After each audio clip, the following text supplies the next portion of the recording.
Okay, everyone, it looks a little spooky here. Behind me is the Lizzie Borden house.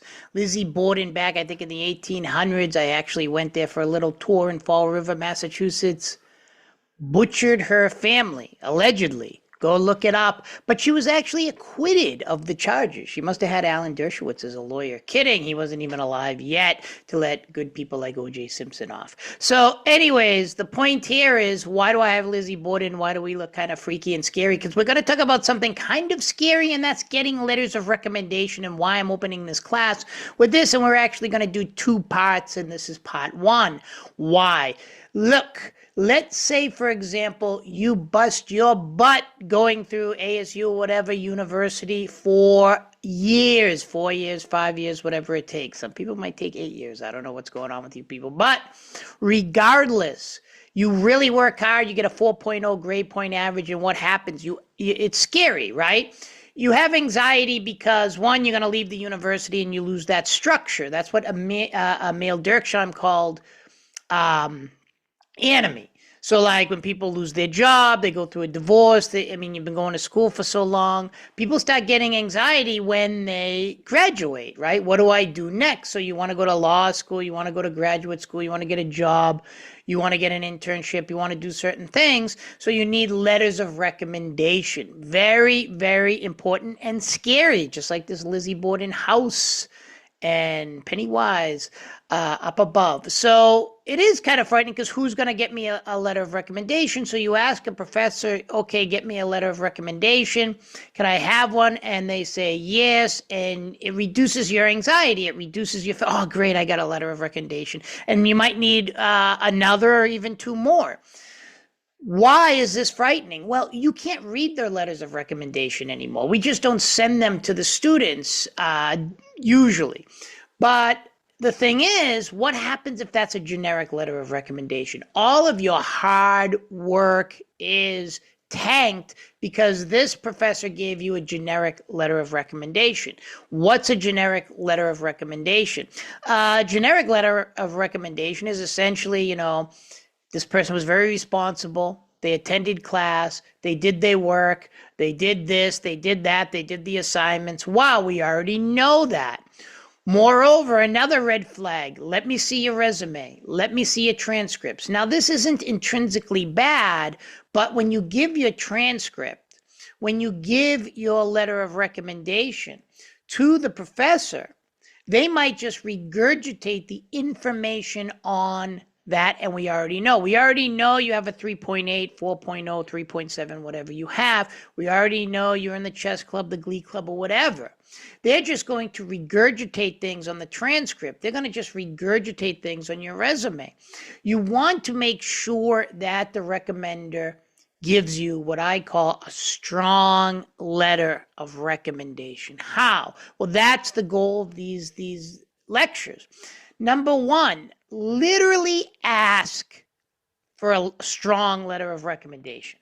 Don't say, I need a letter of recommendation. Say, I'm looking for a strong one, and lay out, not too long, because you don't want to, talk to the professor for hours, and then, they're going to be like, okay, I can't do this. But, little things like why you need that strong letter of recommendation. Oh, I've always dreamed to go to law school. I need to get this internship, etc.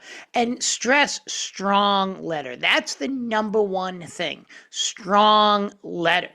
And that also opens space for them to decline, because a lot of professors won't decline. They'll just replace your name with someone else's name with your name.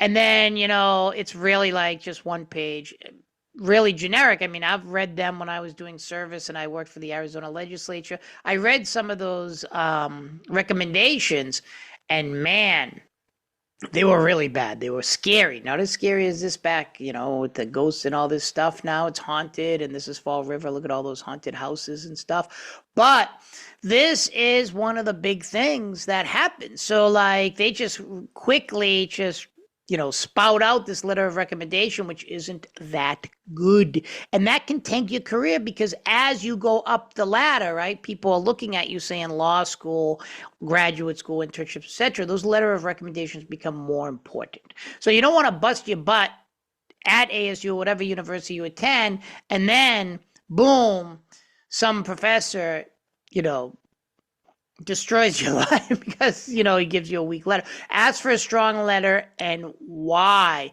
The other thing about this is make a laundry list of what you've done in the class. So the laundry list is basically certain things you've done because they're not going to remember.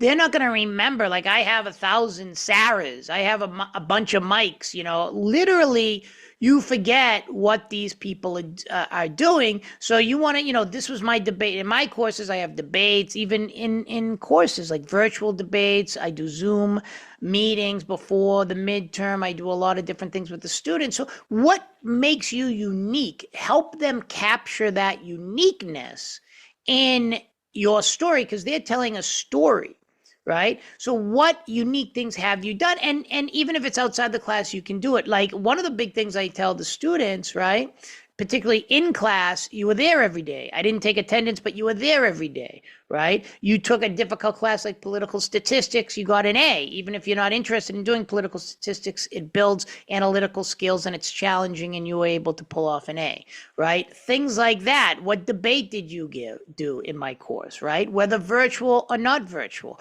What was the paper? Did you get more points? In my courses, you can get like 110 points. I got over 100 points, meaning I went beyond the call of duty. So these are all important things to start thinking about in other people's courses, right? Like, oh, I led this team.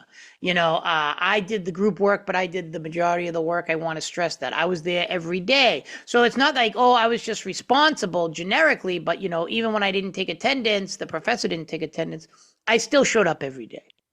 So that's very, very important know that, like, for law school, graduate school, etc., because that's very challenging. That can be challenging, and they want students who they don't have to hold their hand. In fact, I've written that for students of online, right? Like, this student, she or he did an amazing job. They're an adult student, and they didn't need any hand holding. Right? They really did well in the online venue. And sometimes people say, please don't say the online venue. So I don't. That's another decision you have to make. But these are all good recommendations because you want to make sure it's not a generic one. The second point, or third or fourth, I don't even remember, because, as if you've had me before, I just prattle on, but it's great advice.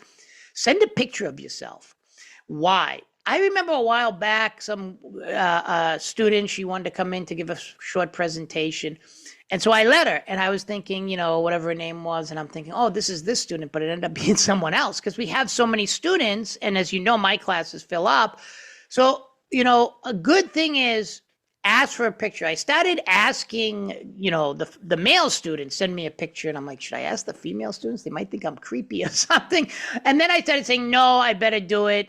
Send a picture.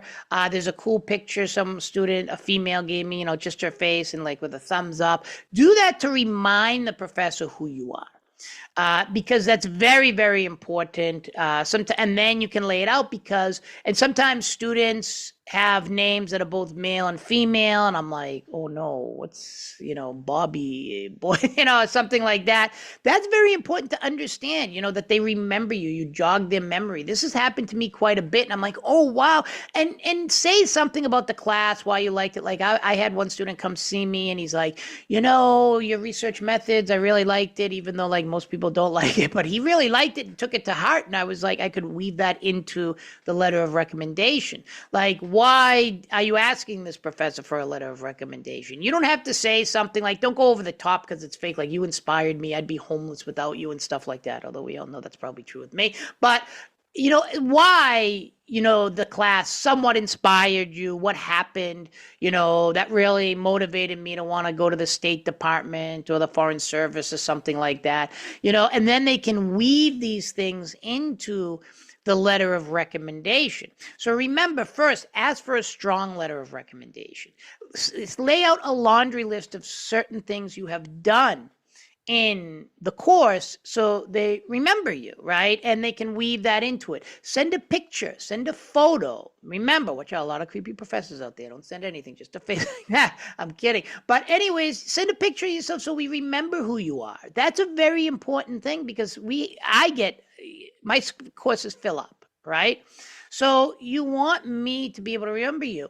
And a good thing too is to take a professor more than once so they can kind of get, who you are, what you've done. Now, I have written good recommendations for students who have taken me for one course if they've done really well.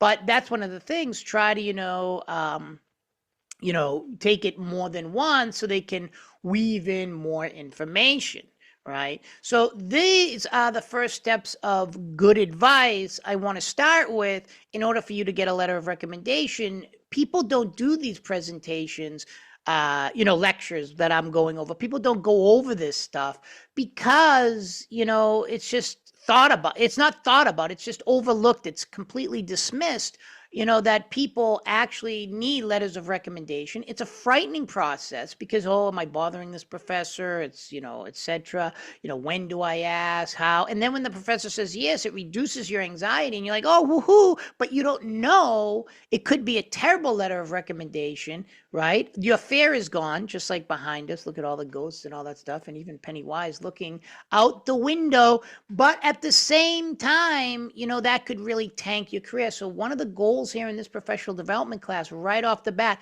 how do you get great letters of recommendation? And we're going to do other parts of this so you kind of understand. Take care.